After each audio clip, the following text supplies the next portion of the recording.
वैसे तो आजकल की दुनिया में हम लोग व्हाट्सएप फॉरवर्ड्स को बहुत ज़्यादा गंभीरता से नहीं लेते हैं, लेकिन ये वाला जब व्हाट्सएप फॉरवर्ड मेरे पास आया तो इसने मेरी सोच पर एक गहरा असर डाला है और मैं चाहता हूं कि इसको आप ध्यान से सुने।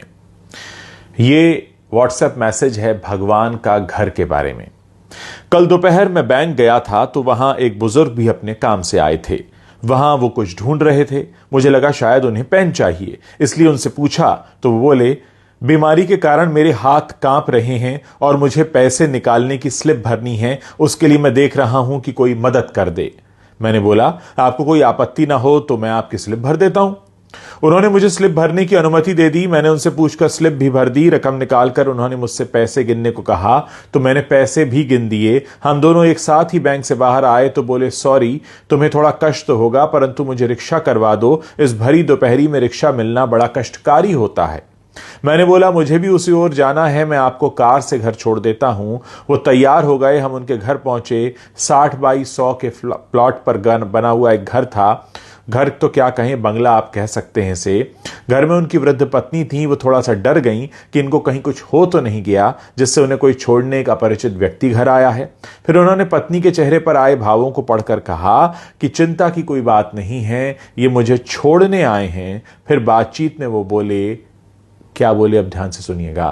फिर वो बातचीत में बोले, इस भगवान के घर में हम दोनों पति पत्नी ही रहते हैं, हमारे बच्चे तो विदेश में रहते हैं। मैंने जब उन्हें भगवान के घर के बारे में पूछा तो उन्होंने बताया कि हमारे परिवार में भगवान का घर कहने की पुरानी परंपरा है। इसके पीछे की भावना यह है कि यह घर भगवान का है और हम तो उस घर में रहते हैं, जबकि लोग कहते हैं कि घर हमारा है और भगवान हमारे घर में रहते हैं।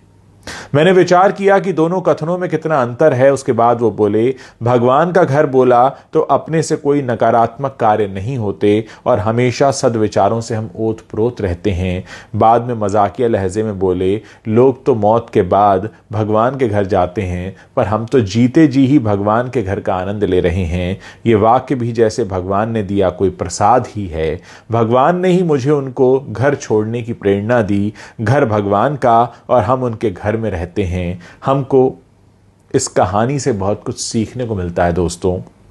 अगर हम इस पर अमल करना शुरू करेंगे तो हमारी आने वाली पीढ़ियों के विचार भी वैसे ही हो जाएंगे। अच्छे कार्य का प्रारंभ जब भी करो वो एक नई सुबह होती है। ज़रा सोचिए, अगर आप अपने घर को अभी से भगवान का घर कहने लगेंगे तो उसके अंदर से जितनी नेगेटिविटी है, जितनी नकारात्मकता है, वो खुद ही बाहर हो जाएगी और फिर हमें कुछ अपने अंदर ये सोचने की ज़रूरत नहीं है कि हम किस तरह से बिहेव करें अपने घर में। जब आपको पता होगा कि आप भगवान के घर में रह रहे हैं, भगवान का घर यानी मंदिर, और मंदिर में कैसे जाते हैं, सर झुका होता है, मन में कोई क्लेश नहीं होता, मन में कोई गलत भावना नहीं होती। और ऐसे ही अगर आप अपने घर में रहना शुरू कर दें तो यकीन मानिए कि पूरा जो संसार है वो स्वर्ग बन सकता है। इस मैसेज को आप फॉरवर्ड भी कर सकते हैं, बहुत से लोगों तक पहुंचा सकते हैं, ताकि बहुत से लोग आज से, अभी से, इसी वक्त से अपने घर को भगवान का घर मानने लगें और भगवान के घर में जितनी श्रद्धा से जाया जाता है, जितनी श्रद्धा से रहा जाता है, वैसे ही रहने लगें।